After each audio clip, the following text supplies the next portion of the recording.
Hello students, ये video है Bihar board कक्षा 10 के विद्यार्थियों के लिए। आज हम लोग देखेंगे गणित बिहार बोर्ड कक्षा 10 भारतीय भवन प्रश्नावली 1 का ए।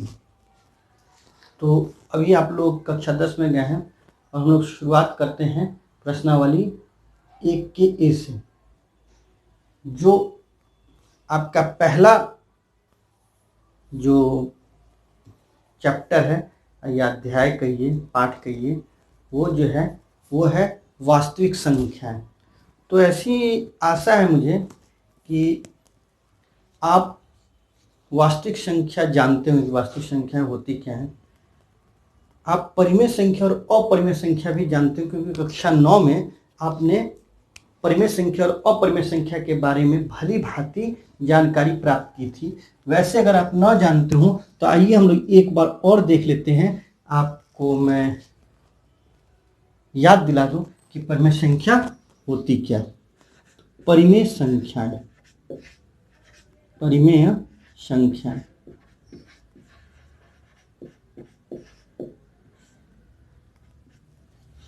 परिमेय संख्या वैसी संख्या जिन्हें p बाई क्यू के रूप में लिखा जा सके, p बटे क्यू के रूप में लिखा जा सके। जहां ये डिफिनेशन नहीं है क्योंकि मैं बोल रहा हूं, ठीक है। डिफिनेशन लिखने में हम समय बर्बाद नहीं करते हैं। जहां q बराबर नहीं हो 0 के। सबसे पहले ये समझ लीजिए कि q बराबर नहीं हो 0 के। ऐसा क्यों कहा जाता है? ऐसा इसलिए कहा जा सकता है। हम एक उदाहरण लेते हैं कि मान लीजिए कि एक बार ऊपर 0 हो, नीचे कोई संख्या हो, 1 2 3 4 कुछ भी हो, या फिर एक बार कोई संख्या, वही संख्या जो नीचे है वही, या फिर कोई भी संख्या एक ऊपर हो और 0 नीचे हो। क्या होता है? ये दो कंडीशन, अगर ये दो स्थिति होती है तो क्या होता है? तो अगर एक नीचे है तो हम 1 से 0 में जब भाग लगाते हैं तो 0 बार में ये 0 कैंसिल हो जाता है, ठीक। लेकिन वही जब हम 0 से भाग लगाते हैं एक बार में, तो 0 से वो कौन सी संख्या है कि जब 0 से गुणा हो और 1 आ जाए? तो कोई ऐसी संख्या में दिखाई नहीं देती है जिससे गुणा होने पर 0 1 आ जाए।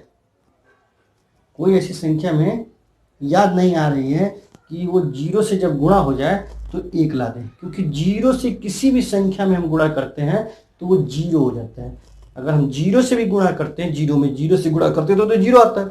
लेकिन 1 में करते हैं, 2 में करते हैं, 3 में करते हैं, 4 में करते हैं, किसी भी संख्या में करते हैं तो वो 0 ही ला देता है, यानी कि कभी भी 1 नहीं आएगा। तो इसलिए ये हमें पता ही नहीं है कि क्या होगा। अपरिभाषित, इसे क्या कहेंगे? अपरिभाषित कहेंगे। तो इसीलिए q को 0 नहीं होना चाहिए, यानी q 0 के बराबर नहीं हो सकता, ऐसा कहा जाता है। इसीलिए ऐसा कहा जाता है।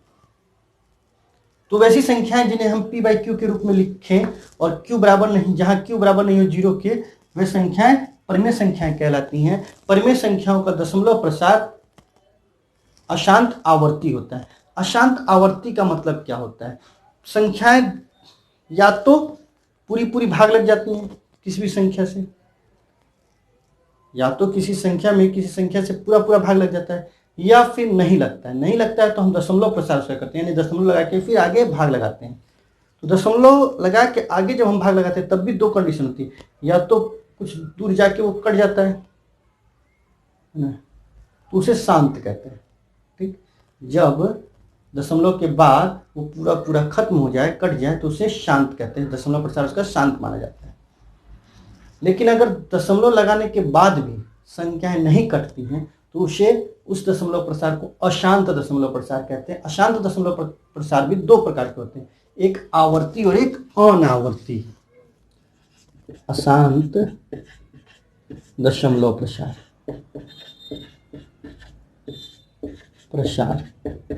अशांत दशमलव प्रसार या तो आवर्ती हो सकता है या अनावर्ती हो सकता है। आवर्ती और अनावर्ती मतलब क्या हुआ?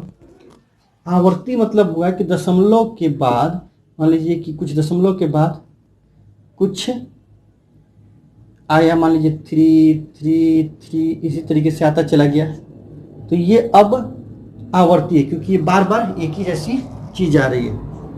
ठीक है, तो इससे दशमलव प्रसार को आवर्ती कहेंगे। आवर्ती मतलब बार बार दोहरा देना। अनावर्ती मतलब अगर दशमलव लगा उसके बाद 2 5 7 6 पता नहीं क्या क्या कुछ आता रह गया, नहीं कटा, है ना, ना ही बार बार रिपीट हो रहा है, दोहराई जा रही है संख्या, तो उसको अनावर्ती कहते हैं। तो परिमेय संख्याओं का दशमलव प्रसार जो होता है अशांत आवर्ती होता है। या तो दशमलव प्रसार पूरा पूरा या तो कट जाएगा, या तो शांत होगा, या फिर अशांत आवर्ती होगा। अपरिमेय संख्या,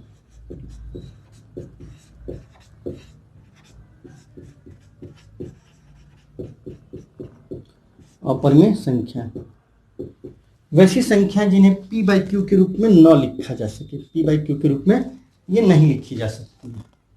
ठीक है, तो जब p बाई क्यू के रूप में नहीं लिखी जा सकती तो फिर क्यू 0 हो या न हो उससे कोई खास फर्क पड़ता उड़ता नहीं है।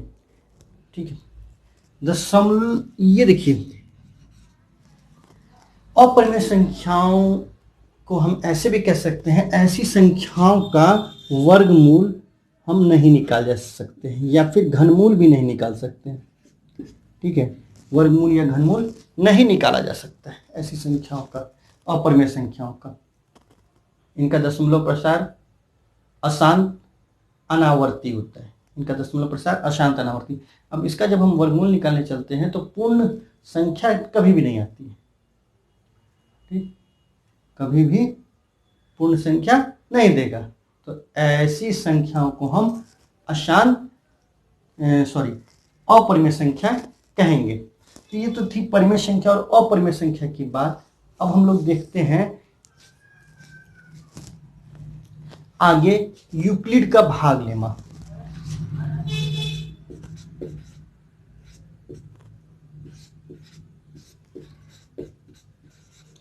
यूक्लिड का भागलेमा, यूक्लिड का भागलेमा बताता है। लेमा मतलब क्या होता है? एक सिद्ध कथन होता है। कथन ये सिद्ध होता है, जांचा परखा कथन है ये। ठीक, तो यूक्लिड का भागलेमा बताता है कि a is equal to b q plus r, जहां a is equal to b q plus r, जहां r जो है वो या तो 0 से बड़ा है या फिर बराबर है और b से छोटा है। a वो संख्या जिसमें b से भाग लग रहा है, b से q बार में भाग लगाने पर हमारे पास r शेष आ रहा है। ठीक, यानी कि आइए देखते हैं,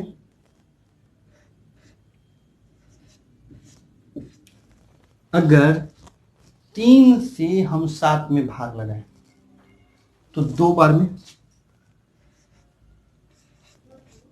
और हमारे पास एक शेष बचता है। इस 3 को हम भाजक कहते हैं। क्या कहते हैं? भाजक। भाजक ही हमारा b कहलाता है। ठीक, ये भागफल कहलाता है। यहां पे आता है ये भागफल कहलाता है। भागफल को हमने q से यहां पे सूचित किया है। ये भाज्य कहलाता है। इसको हमने a से सूचित किया है। इसको हमने a से सूचित किया। ये शेष कहलाता है। इसको हमने r से सूचित किया। बता रहा है कि भाज्य हमेशा भाजक और भागफल के गुणनफल में शेष जोड़ने पर प्राप्त हो जाता है।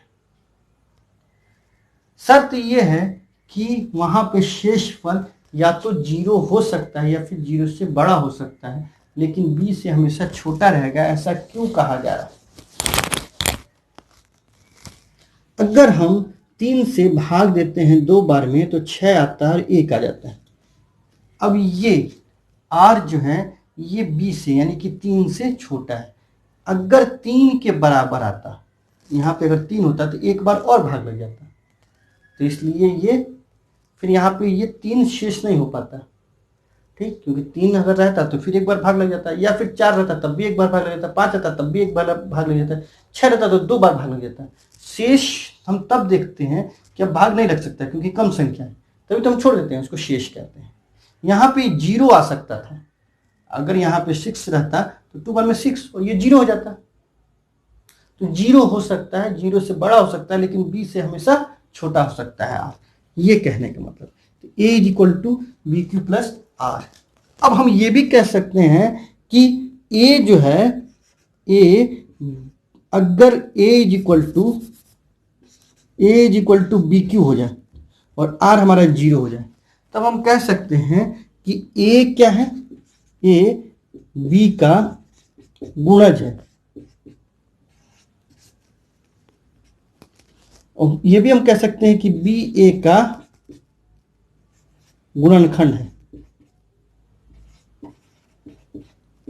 ठीक, a b का गुणज है क्योंकि b के पहाड़ा में a आता है q बार में, या b से q बार में भाग देने पर a आता है। या फिर ये कह सकते हैं कि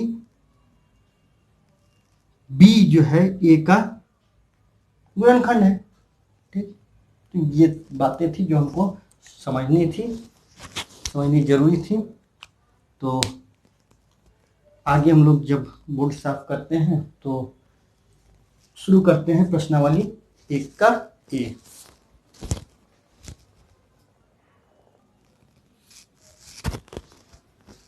तो आइए हम लोग सॉल्व करते हैं क्वेश्चन नंबर 1, प्रश्नावली 1 के ए का। ठीक, तो बोल रहा है b बराबर ए सी, यदि b बराबर ए सी तो b a का क्या है। आप वीडियो में पीछे जाइए, थोड़ी ही दूर जाइएगा पीछे, तो आपको समझ में आ जाएगा कि यहाँ पे क्या होना चाहिए। अभी थोड़ी देर पहले मैंने आपको समझाया, हो सकता है कि आपने ध्यान ना दिया हो या आपने स्किप कर दिया हो, आपने बढ़ा दिया हो वीडियो को। ये क्वेश्चन नंबर 1 पे आने की जल्दी है, तो आपको समझ में ना आया हो कि मैंने क्या बताया था। b बराबर ए सी हो तो, यानी कि a से a के पहाड़ा में c बार में b आता है, यानी a से c में गुणा करने पर b आता है। इसका मतलब b a का गुणज है। क्या है? गुणज। यहाँ पे हम गुणज लिखेंगे, गुणज। ठीक, क्यों है ये हमें पता चल गया। यदि भाग एल्गोरिथ्म a बराबर बी क्यू प्लस आर में a 72 हो, b 9 हो यानी 9 हो, a 72 हो, b 9 हो, तो r क्या होगा। तो कोई बात नहीं, देखिए a की जगह पर 72 लिख दीजिए, ठीक, b की जगह पर 9 लिख दीजिए, q की जगह पर q ही रहने दीजिए, और r की जगह पर तो हम देखते हैं तो 9 से भाग देते हैं 72 में। ठीक, तो 8 बार में 9 8 72 कट जाता है। ठीक, कट जाता है तो ये देखिए, यानी कि q हमारा क्या हो गया, अब हमारा q 8 बन चुका है। क्या बन चुका है? 8। ठीक, ये r हमारे पास कुछ नहीं आया, 9 8 72, 0 आ गया। क्या आ गया? 0। तो यहाँ पे हम 0 लिख देंगे। ठीक, यहाँ पे हम 0 लिख देंगे। कैसे लिखेंगे ये आपको समझ में आ गया होगा। यदि भाग एल्गोरिथ्म a बराबर बी क्यू प्लस आर में b बराबर 4 हो, तो यहाँ पे b बराबर 4 बोल रहा है, q बराबर 5 और r बराबर 1 हो, तो a क्या होगा? तो 4 पच्चे 20 और 1 21, तो a हमारा 21 हो जाएगा। तो इसलिए हम यहाँ पे 21 लिख देंगे। ठीक,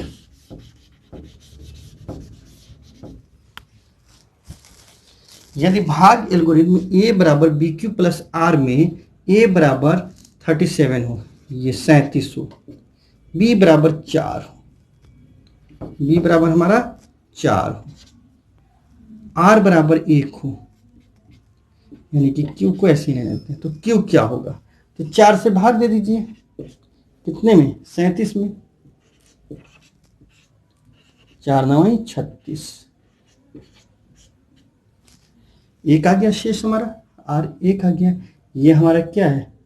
ये हमारा a है, ये हमारा b है, ये हमारा r है और ये हमारा q है। तो q हमारा कितना आ गया? 9, यानी 9। ठीक, आई होप आपको समझ में आ रहा होगा। अगर आपको हमारी बात समझ में आ रही है और अच्छा लग रहा है हमारे पढ़ाने का तरीका, तो हमारे वीडियो को लाइक कर दें, हमारे चैनल को सब्सक्राइब कर दें और इस वीडियो को शेयर कर दें ताकि और लोग भी जान सकें, मैथ अच्छे से पढ़ सकें। ये देखिए 92 बराबर 12 गुणे 7 जोड़ 8, तो मस 92 और 12, मस 92 और 12 बराबर मस 12 और खाली स्थान बराबर क्या होगा। तो आइए हम देखते हैं, जब हम 12 और 92 का मौसा निकालते हैं, 12 और 92 का हम मौसा निकालते हैं तो 7 12 यहाँ पे 8 बच जाता है। ये तो बोल रहा है 8। अब क्या होता है, अब इसी 8 से तो हम फिर लगाते हैं भाग, मौसा निकालने तो आप लोग को आता ही होगा। 8 से लगाते हैं, 8 एक कम 8, 4 12, तो कितना आता है, ये 8 आता होगा, ठीक। और 8 से अब हम लगाते हैं तो कितना आ जाएगा,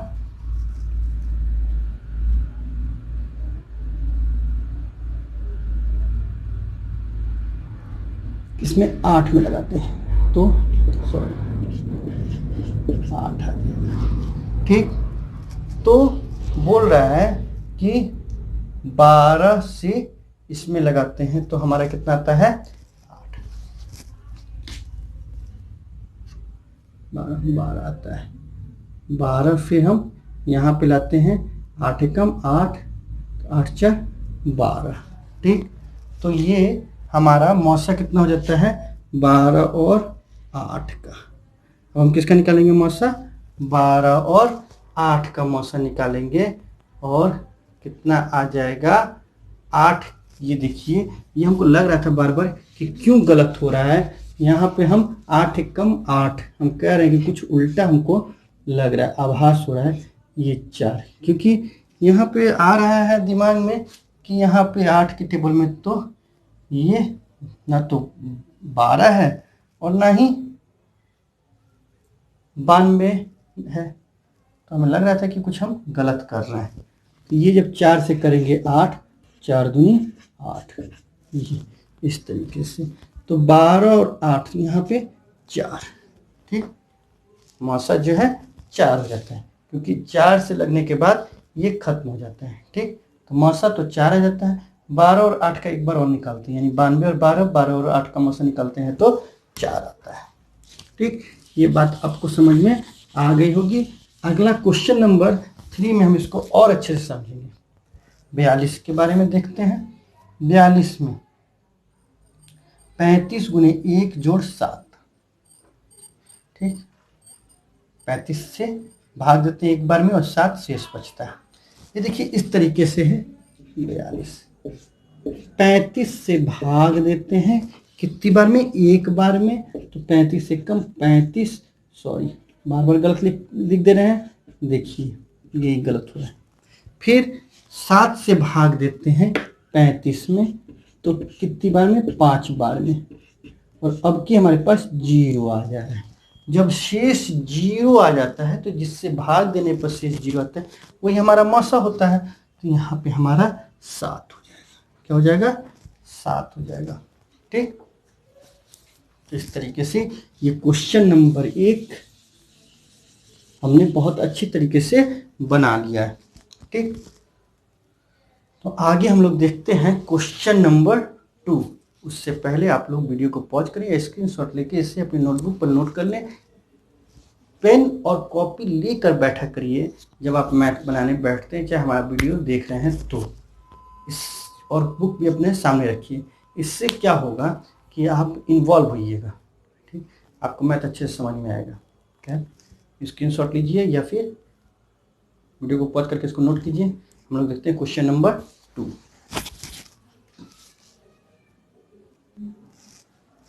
तो ये है हमारा क्वेश्चन नंबर 2।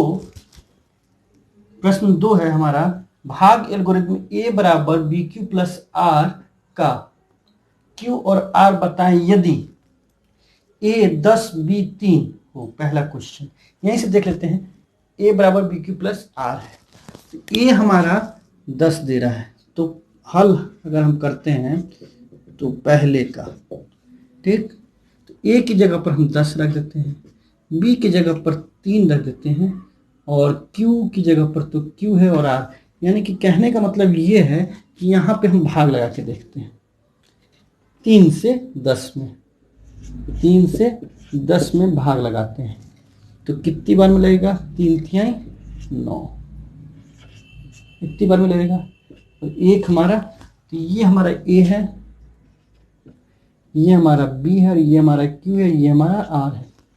तो यहाँ पे अगर हम हल लिखना चाहें तो हम क्या लिख सकते हैं,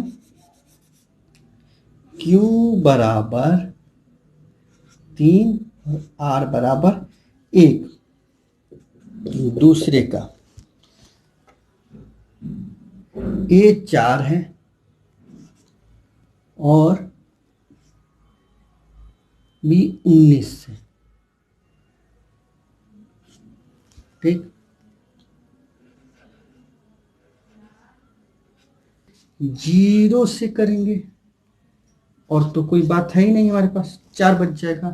तो हम कह सकते हैं कि 19 से अगर हम भाग लगाते हैं तो हमारा क्यू क्या होता है, 0, क्यू क्या होता है 0 और आर होता है 4, ठीक, ये होता है हमारा। अच्छा, आगे हम देखते हैं 3 नंबर,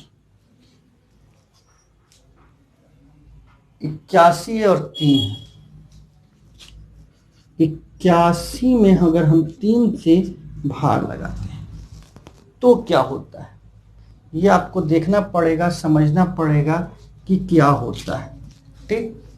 तो आप थोड़ी देर सोचिए, वीडियो को पॉज कर लीजिए, अब खुद करिए बाकी 3, जब नहीं समझ में आए तो हम आपको बताएंगे।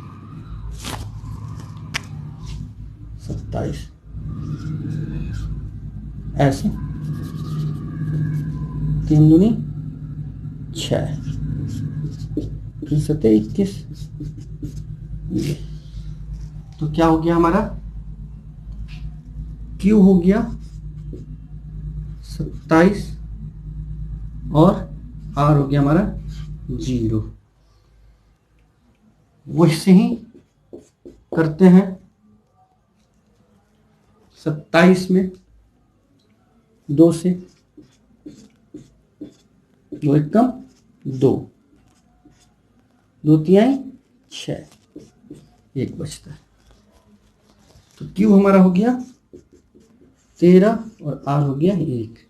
इस तरीके से दूसरा क्वेश्चन भी हमने सॉल्व कर लिया। आई होप आपको वीडियो अच्छा लगा होगा और समझ में आया होगा। तो आप वीडियो को पॉज करें या स्क्रीनशॉट लें, ऐसे नोट करें। हम आज यहीं तक सॉल्व करेंगे इस वीडियो में, और अगले वीडियो में हम क्वेश्चन नंबर 3 सॉल्व करेंगे, केवल क्वेश्चन नंबर 3। तो आई होप आपको अच्छा लगा हो। अगर वीडियो हमारा अच्छा लगा हो तो हमारे वीडियो को लाइक कर दें, हमारे चैनल को सब्सक्राइब कर दें और इसे शेयर कर दें। Thank you for watching, good bye.